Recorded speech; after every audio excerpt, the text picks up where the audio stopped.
صدر آل انڈیا صوفی علماء کونسل مولانا حکیم صوفی سید شاہ محمد خیر الدین قادری نے میڈیا سے بات کرتے ہوئے کوکاپیٹ قبرستان کی 2 ایکڑ موقوفہ اراضی کو لیز پر دیے جانے کی شرمناک واقعے کے منظر عام پر آنے پر شدید برہمی کا اظہار کرتے ہوئے اس کی سخت الفاظ میں مذمت کی۔ انہوں نے اسے غیر دانشمندانہ قرار دیا۔ انہوں نے صدر نشین تلنگانہ اسٹیٹ وقف بورڈ محمد سلیم کو شدید تنقید کا نشانہ بناتے ہوئے کہا کہ وہ مسلمانوں کے مسائل حل کرنے میں مکمل طور پر ناکام ہو گئے ہیں۔ انہوں نے مزید تفصیلات سے واقف کروایا۔ ناظرین کرام، چیئرمین وقف بورڈ محمد سلیم صاحب کا ایک شرمناک واقعہ آج عوام کے سامنے آیا ہے۔ کوکاپیٹ کے علاقے میں جو ایک اللہ کا محبوب بندہ اپنی ذاتی زمین اللہ کے بندوں کی تدفین کے لیے قبرستان کے لیے وقف کیا تھا، اور اس علاقے میں کئی قبور واقع ہے، اور اس قبرستان کی حصار بندی کے لیے کچھ لوگ وقف بورڈ سے رجوع ہوئے، اور اس کے بعد چند دنوں کے بعد چیئرمین وقف بورڈ کی جانب سے اس قبرستان کی زمین کو لیز پر دے دیا گیا، اور جس کا معاملہ عوام کے سامنے پیش آیا۔ یہ کتنی شرمناک بات ہے کہ ایک بڑے عہدے پر فائز ایک ذمہ دار شخص جس کو اوقافی املاک کی حفاظت کے لیے رکھا گیا ہے، اور وہی حفاظت کرنے والا ایک خانگی قبرستان کے تعلق سے یہ کام ہو سکتا ہے، تو ناظرین یہ اس بات کا اندازہ بخوبی لگا سکتے ہیں کہ اوقافی کتنی جائیدادوں کو اس طریقے سے لیز پر غیر قانونی طور پر دے دیا گیا ہوگا۔ یہ بات ہمارے سامنے ہے، اور میں نے محمد سلیم صاحب سے اس سے قبل میں نے کہا تھا کہ آپ ہماری زبان نہ کھلوائیے، آپ کے کئی ریکارڈ ہمارے پاس موجود ہیں۔ اب ایسا معلوم ہوتا ہے کہ اللہ تعالیٰ عوام کی بات کو سن لیا ہے، اور اب ان کو خمیازہ بھگتنے کا وقت آ چکا ہے۔ مولا کے پہاڑ کے پاس کے کئی زمینات یہ کس کس کے نام پہ کیے ہیں وہ ریکارڈ موجود ہے، اور چنگی چرلے کے پاس کی زمینات کا جو معاملہ ہے اس کا ریکارڈ بھی ہمارے پاس موجود ہے۔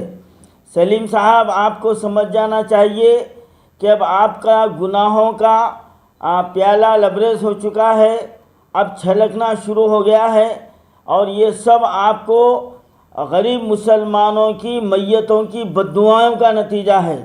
آپ کسی قبرستان کی حفاظت نہیں کر سکے آپ، اور کسی قبرستان کی آپ نے اپنے دور اقتدار میں اس کی حصار بندی نہیں کروائے، اور ہر وقت آپ میڈیا میں مسلمانوں کو جھوٹے دلاسے دیتے رہے، ہر وقت آپ دھوکہ دیتے رہے۔ پہاڑی شریف کے دامن میں 10 ایکڑ زمین کا آپ دھوکہ دینے کے لیے اعلان کر دیا۔ آج 5 مہینے کا عرصہ ہو چکا ہے، اور ہم اسی کے تعلق سے جب آواز بلند کیے تو آپ ہمارے خلاف کیس بک کر دیے۔ نتیجہ آج عوام کے سامنے ہے۔ آپ بڑے اپنے آپ کو دودھ کے دھلے ہوئے آپ بتاتے ہیں، لیکن حقیقت عوام جانتی ہے کہ کتنے زمینوں کو آپ ناجائز طور پر آپ لیز پر دیے ہیں، اور کتنے آپ کے قریبی لوگوں کو آپ زمینوں کے ناموں پر آپ پیپر آپ جاری کیے ہیں۔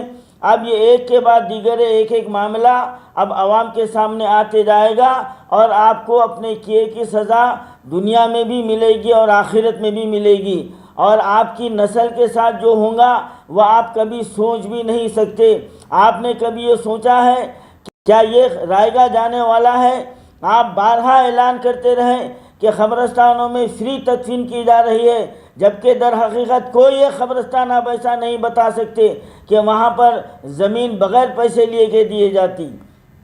اور جب ہم آپ سے نمائندگی کرتے ہیں تو آپ الٹا ہم سے کہتے ہیں کہ آپ اس کا ثبوت لائیے، آپ ان کے خلاف کیس درج کیجئے۔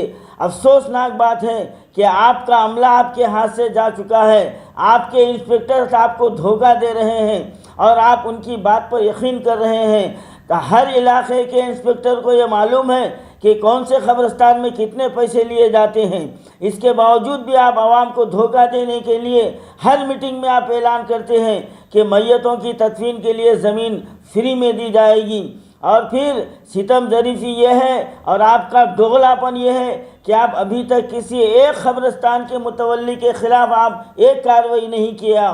یہ اس بات کی دلیل ہے آپ کے جھوٹے پن کی، آپ کے دھوکہ دہی کی.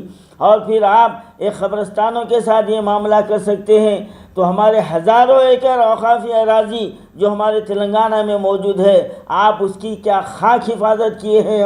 آپ تو اپنے خرابت داروں کے نام پر آپ جتنے جاری کیے ہیں، اب ایک کے بعد ایک دیگر منظر عام پر آتے جائیں گا اور آپ کو اس کا خمیازہ بھگتنا پڑے گا. ریاست تلنگانہ کے عوام اور بالخصوص میں مسلمانوں سے اپیل کرتا ہوں کہ اب وقت آ گیا ہے کہ اس چیئرمین کو جڑ سے ان کو کرسی سے اٹھا کر پھینکیں. ہمارے سی ایم صاحب، کیا آپ کی ابھی بھی آنکھ نہیں کھلیں گے؟ آپ کس بنیاد پر جو نا ایسے شخص کو وقف بورڈ پر مسلط کر دیے ہیں جو عوامی املاک کو تباہ کیے جا رہے ہیں؟ ہم یہ سمجھنے پر مجبور ہیں کہ اس سازش میں آپ بھی برابر کے شریک ہیں، آپ کی کابینہ بھی برابر کی شریک ہے، آپ کی حکومت بھی برابر کی شریک ہے.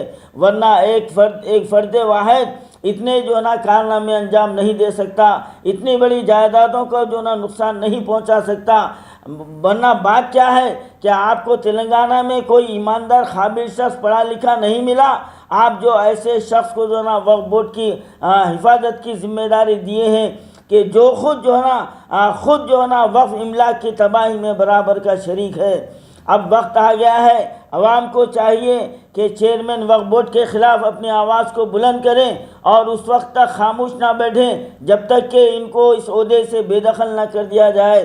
ہمارے چیئرمین صاحب، میں آپ سے مخاطب ہوں، آپ کو ان تمام مرحومین کے لواحقین کی بددعائیں ہیں آپ کے ساتھ جن کے ساتھ آپ نے کھلواڑ کیا ہے.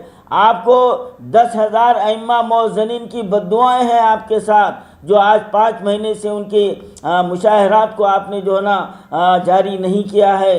اور آپ کو ان تمام لوگوں کی بددعائیں ہیں آپ جو غریب میتوں کے لیے 5,000 کا اعلان کر کے ان کو بھی دھوکہ دیے. اور آپ کے لوگ ایسے سوالات کر کے جو ہے نا مرحومین کے لواحقین کو پریشان کرتے ہیں. آپ کو اس کا اندازہ ہونا چاہیے. اب وقت آ گیا ہے، اب آپ کو اپنے کیے کی سزا اللہ تعالیٰ دینا شروع کر دیا ہے اور یہاں پر دنیا میں بھی آپ کو اس کی سزا ملیں گی اور آخرت میں تو آپ کا جو حشر ہونے والا ہے. لیکن ایک بات ذہن نشین یہ کر لیجئے، تلنگانہ کے مسلمان تو خیر تم کو تو کبھی تو معاف تو نہیں کریں گے، لیکن آپ کی نسل بھی آپ کو معاف نہیں کرے گی. لوگ بچے جو ہے نا اپنے بڑوں کے نام کے اوپر فخر کرتے ہیں، لیکن آپ کی نسل آپ کا نام لینے میں شرمندگی محسوس کرے گی کہ انہوں نے جو ہے نا ہماری خاندان کے نام کو، ہماری عزت و آبرو کو جو ہے نا چند ٹکوں کے لیے داؤ پر لگا دیا اور مسلمانوں کی خدمت کرنے کے بجائے مسلمانوں کی جو ہے نا لواحقین کی، مرحومین کی اور جو ہے نا تمام کی جو ہے نا بددعائیں لیتے رہے. آج اس کا خمیازہ آپ کو بھگتنا ہے. میں ہمارے سی ایم صاحب سے مطالبہ کرتا ہوں کہ وقف بورڈ چیئرمین سلیم صاحب کے تعلق سے انکوائری کمیشن بٹھایا جائے اور ہائی کورٹ کے مجسٹریٹ سے تحقیقات کی جائے کہ ان کے دور اقتدار میں کتنے زمینوں پر اس طریقے سے ناجائز قبضے کیے گئے ہیں اور کتنے لینڈ گرابروں کو اور کتنے ان کے رشتہ داروں میں جو ہے نا یہ زمین کو جو ہے نا الاٹمنٹ کیا گیا ہے، لیز پر کیا گیا ہے. اس کی تحقیقات ہونا چاہیے اور خاطیوں کو جو ہے نا مکمل سزا ہونا چاہیے اور ان کو کیفر کردار تک پہنچانا چاہیے.